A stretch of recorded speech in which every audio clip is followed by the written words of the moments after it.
gentlemen, we're going to have to rock on with the show. So, ladies and gentlemen, are you all ready for your next act of this evening? Yeah! Okay, ladies and gentlemen, put your hands together. Welcome to stage Mr. Robbie Bonham.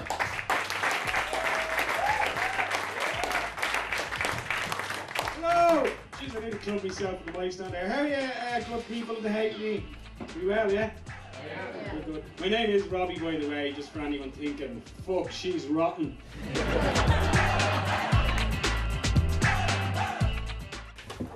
So this is all part of the glamour of being a comedian. I'm just back from London actually, which means I have a stack of laundry to do. It's all exciting, very exciting. Comedy is the main thing. I was actually doing a comic strip for a pro-hemp magazine called Soft Secrets. I was doing a monthly comic strip for them, but they had to cancel it because they lost advertising and they can't afford to pay for any more cartoonists. So now it's just the comedy, full time. Do you remember that musician from the 80s, Rockford? Do you remember he sung that song, I always feel like somebody's watching me? By a strange quirk of fate, I am now stalking him. It's who's he gonna tell? Nobody's gonna believe him. He's been crying wolf for fucking 30 years. This is my writing process.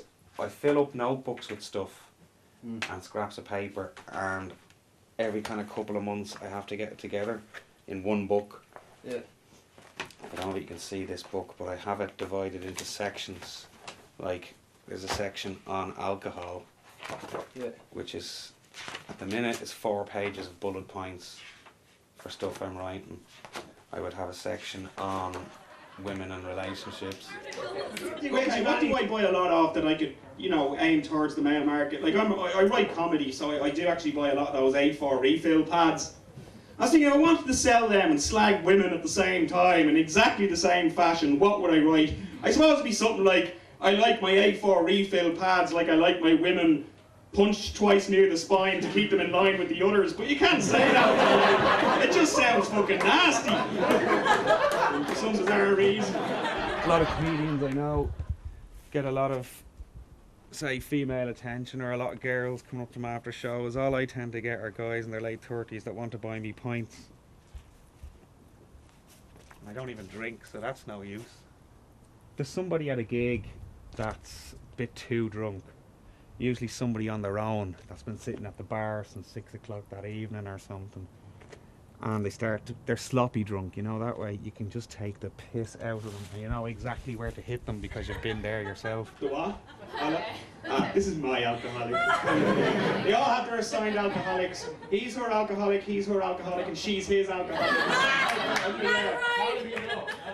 Well, I presume you're just propping her up at the minute. So this is my jungle of a back garden. It's actually a jungle we've been trying to cut down. I might use this for some post-apocalyptic movie. It looks wrecked. Anyway, I'm gonna get all this removed and flattened, and I'm putting my big porta-cabin cum studio cum den right here. Probably as big as that building is there. Because I just need somewhere I can work on animating and drawing and painting. That's the plan anyway. The biggest double standard is this women's prerogative nonsense. That basically women's prerogative says basically you get last say on everything. You're allowed to change plans at the last minute. We might think we know what we're doing this Friday. We get there to discover, she's moved the goalpost yet again to include an 8-hour visit to her parents in Ennis. Do you ever try changing plans on a woman at the last minute? No. Fucking don't. You will never hear the end of it. They just start whinging and slapping you on the chest, and it's all, the church was booked and all our friends came from abroad. Drive you fucking insane. Ladies and gentlemen, I've been Robbie Bonham. Thanks a million for listening.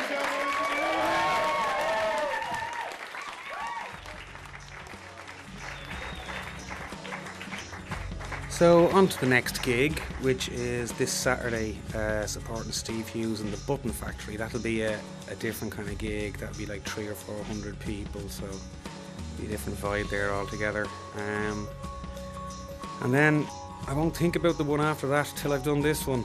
It's always about the next gig, so I have to start getting my head together for Saturday night. Just thinking of the next gig.